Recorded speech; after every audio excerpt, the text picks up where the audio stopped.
Guys, it's Stephanie, and I wanted to do a quick book haul of the books that I got while I was on vacation. I was really surprised to find a lot of these because a lot of these had been on my TBR and I happened upon them. You know the feeling. So the first one, my in-laws do a lot of storage unit auctions, so they have like a garage that is just full of stuff, and whenever we go over, we're free to just look around and see if we find anything that we want. And of course, I was looking through their books because I'm me, and I found this book. This is Ray Bradbury's The Halloween Tree. I love this cover. There are some illustrations in it, and I was so excited to find it. It is in beautiful condition. There is no nicks or scratches or bent pages or anything. I was just like so excited. And then another book that I found while I was looking through their garage was a collection of Stephen King short stories that I didn't have, and this is The Night Shift by Stephen King. This is actually a collection I had been on the lookout for, so I was really excited when I just found it in their house. So I am excited to read this. I have heard a lot of people recommend this to me after I read Everything's Eventual. A lot of people said that this was a short story collection they really enjoyed. And then I went to my husband's library that he has in his hometown, and it is a beautiful library with a view of the lake.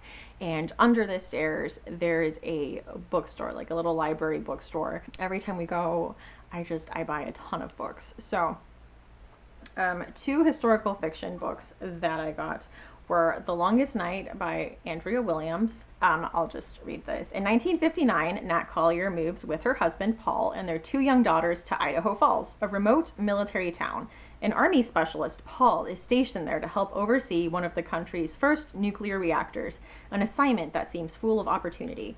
Then, on his rounds, Paul discovers that the reactor is compromised, placing his family and the entire community in danger. Worse, his superiors set out to cover up the problem rather than fix it.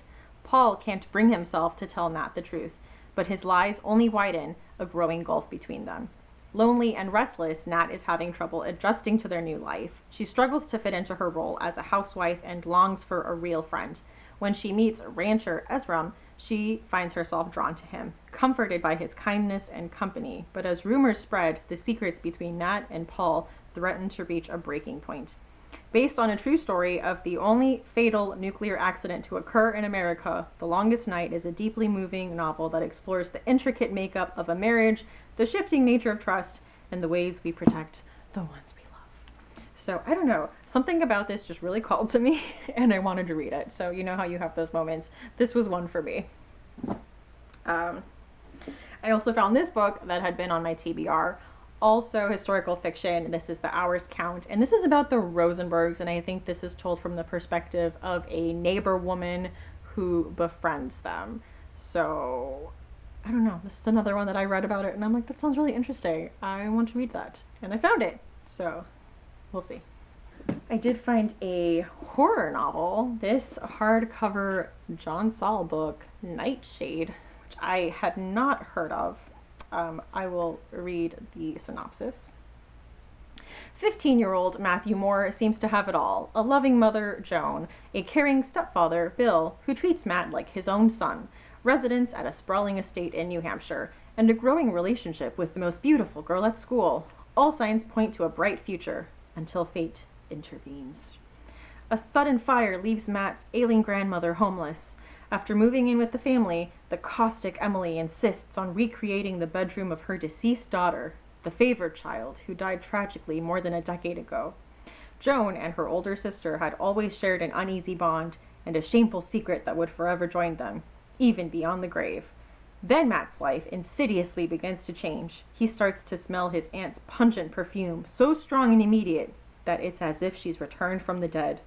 At night, he finds himself haunted by nightmares of unimaginable terror. Then, a shocking tragedy shatters the family beyond repair, propelling Joan and Emily into a final, explosive confrontation, a showdown in which old wounds will be viciously torn open, and a horrific shadow from the past will spring an implacable life of its own, clawing toward Matt with the ferocious inevitability of death itself. That sounds amazing.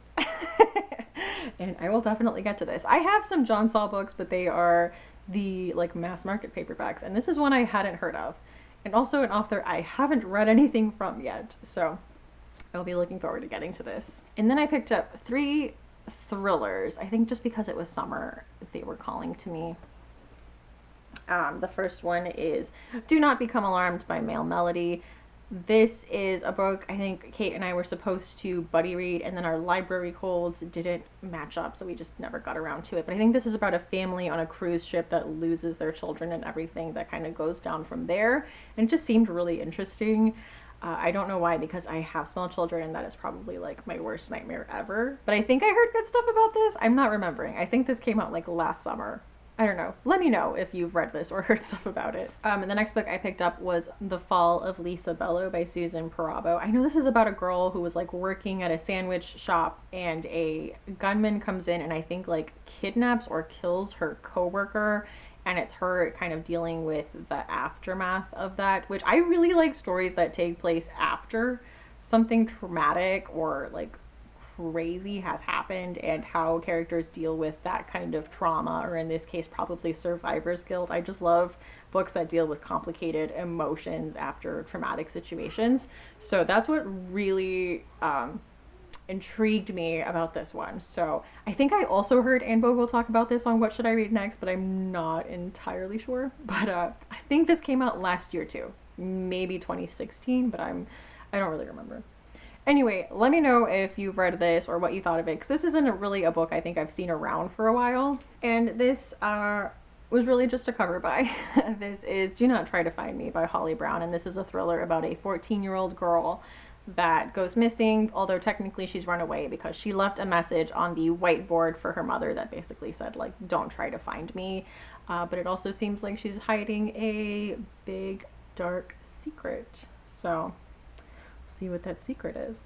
I don't usually read thrillers, but there's something about summer that had me reaching for some thrillers, which I think is pretty normal. But anyway, those were the books that I picked up on vacation. As usual, if you've read any of these or have any opinions on any of the books that I picked up, or any thoughts that you have had after reading them, let me know in the comments.